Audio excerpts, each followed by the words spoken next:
On the 23rd of June, 1757, on a mango grove beside a river in eastern India, the future of an entire subcontinent was decided in a single afternoon. On one side stood about 3,000 men of a foreign trading company. On the other stood an army of 50,000, the host of the ruler of Bengal, one of the richest provinces on earth. By every measure that should have mattered, it was no contest, and yet by nightfall, the small force had won.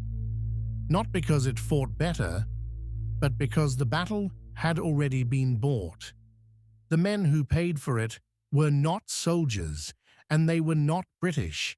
They were an Indian banking family so wealthy that the kings of their own land borrowed from them. They controlled the money of Bengal the way a central bank controls a nation today. Their name was a title given by an emperor, and it meant, quite simply, banker of the world. This is the story of the Jagat Seths, the richest family in India. The family that financed the conquest of India, and the family that the empire they bought would erase. To understand how a single family came to hold the wealth of a province, you have to go back, away from Bengal, to the dry trading towns of Rajasthan in the west of India. The Jagat Seths came from a community of merchants and moneylenders called the Marwaris, and more precisely from the Jain Oswal trading caste, a people famous across India for their discipline with money and their genius for credit. The house was founded by a banker named Hiranand Shah, who left Nagaur in Rajasthan and traveled east, settling in Patna in the year 1652. He came with very little. What he and his descendants built over the next 2 generations was something the world had rarely seen. They were money men. They lent to merchants and to nobles. They financed the great trade in textiles and silk and saltpeter that flowed out of Bengal toward Europe. And as their wealth grew, they did what every great banking family in history has done. They moved closer to power.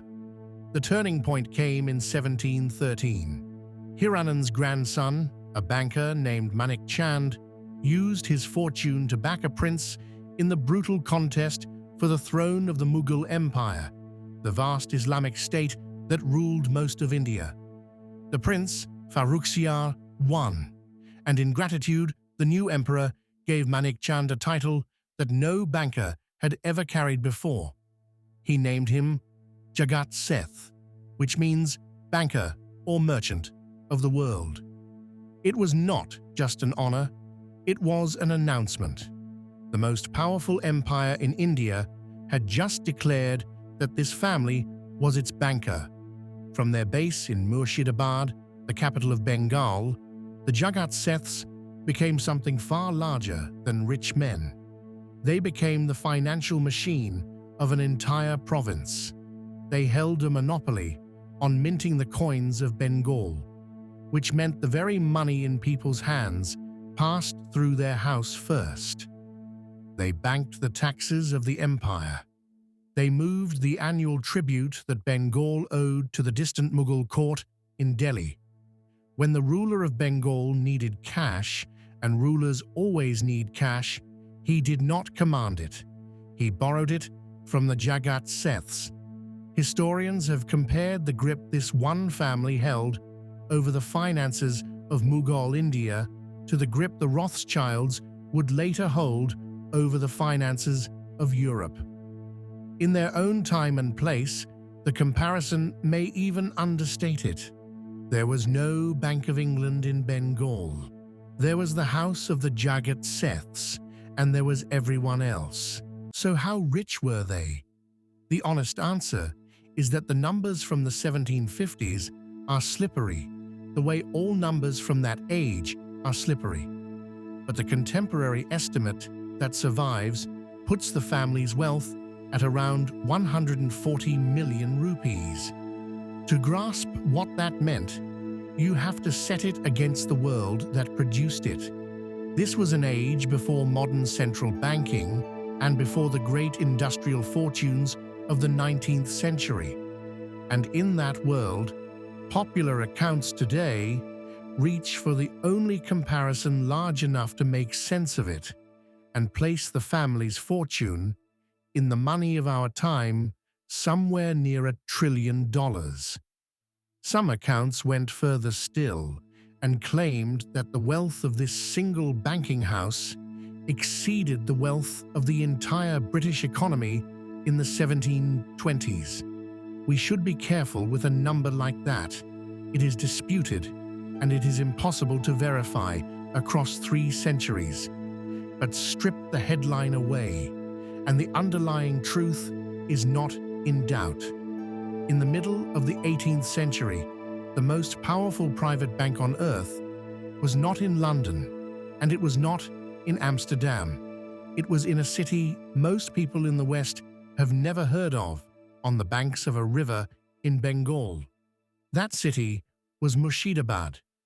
In its time, it was said to be as rich and as populous as London itself, the beating commercial heart of the wealthiest province of the richest empire in India. The textiles woven in Bengal clothed buyers from Japan to Mexico. The silver of half the world flowed in to pay for them. And almost all of it, at some point, passed through the ledgers of the Jagat Seths. This is the part of the story that gets lost. We are taught to imagine that the great money of the 18th century lived in Europe, that wealth flowed naturally from a rich West to a poor East. The Jagat Seths are the proof that it was, for a long time, the other way around. The wealth was in Bengal. The Europeans were the ones who came to it. And that is exactly why the trouble began. Because a family that holds the money of a kingdom holds a kind of power that no king is ever comfortable sharing. In 1756, the old ruler of Bengal died, and the throne passed to his grandson, a young and headstrong Nawab named Siraj-ud-Daulah. Siraj inherited a province where real power did not sit only with him.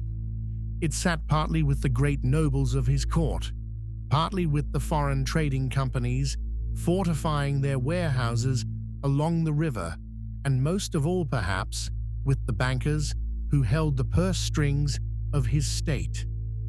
The young Nawab resented all of them, and he made the most dangerous mistake a ruler can make. He humiliated the people who controlled his money. By the accounts that come down to us, Siraj treated the Jagat Seths with open contempt, even striking the head of the family and threatening their house. For a dynasty that had financed emperors, that had made and unmade rulers with their credit, this was not just an insult. It was a declaration that the new Nawab did not understand where power actually lay. So the Jagat Seths decided to replace him. They were not alone. The young Nawab had alienated many of the most powerful men in Bengal, and a conspiracy formed around the banker's wealth. At its center, beside the Jagat Seths, stood the Nawab's own commander-in-chief, a general named Mir Jafar, who was promised the throne in exchange for his betrayal. And there was one more party at the table, a foreign one, with disciplined troops and endless ambition. The British East India Company and its sharp-eyed commander, Robert Clive. The deal that was struck is one of the most consequential bargains in Indian history. The Jagat Seths offered Clive and the East India Company an enormous sum to back the plot, more than £4 million in the money of the day, with a further payment every month. In exchange, the company would help put their chosen man on the throne of Bengal.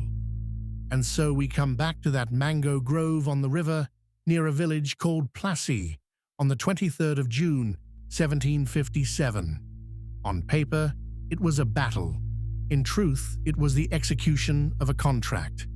Robert Clive marched out with around 3,000 men. Facing him was the Nawab's army of some 50,000.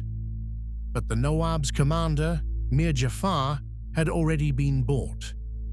When the fighting began, the largest part of the Bengali army simply stood still and watched. The cannons that should have shattered Clive's tiny force never came. By the end of the day, Siraj-ud-Daulah was in flight, soon to be hunted down and killed. Mir Jafar was the new Nawab, and the East India Company, funded by Indian money, had just won the richest province in India. The Jagat Seths had done what they had always done.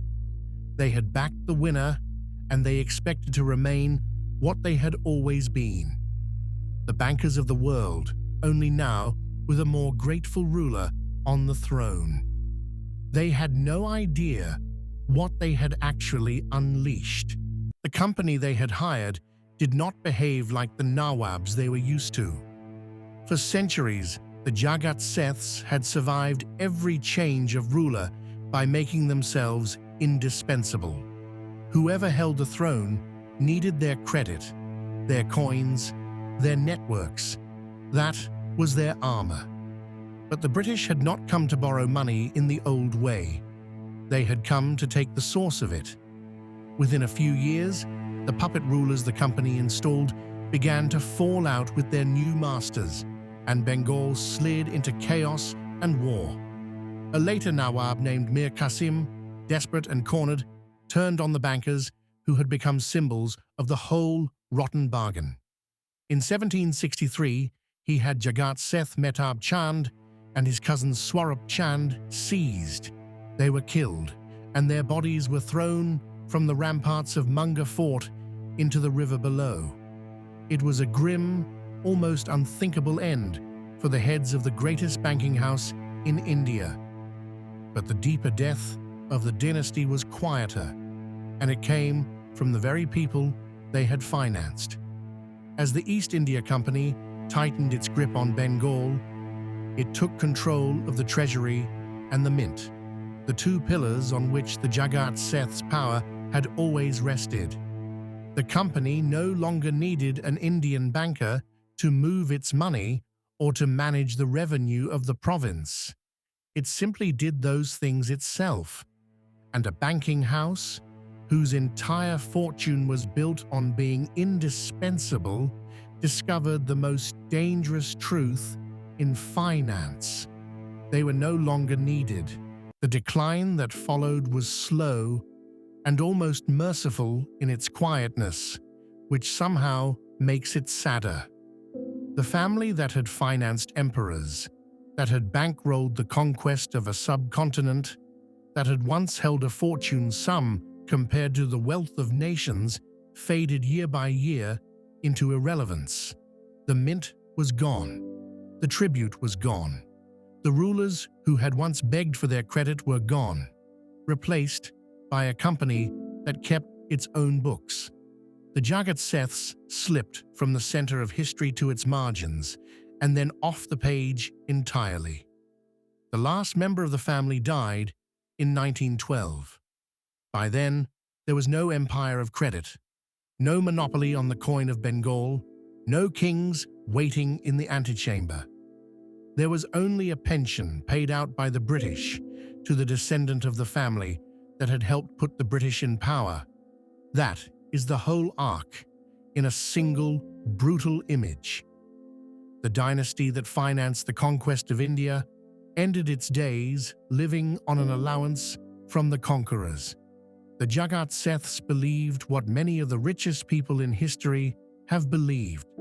That money is a kind of safety, that if you hold the wealth of a kingdom, you will outlast every king. And for more than 100 years, they were right. But they had confused being rich with being safe.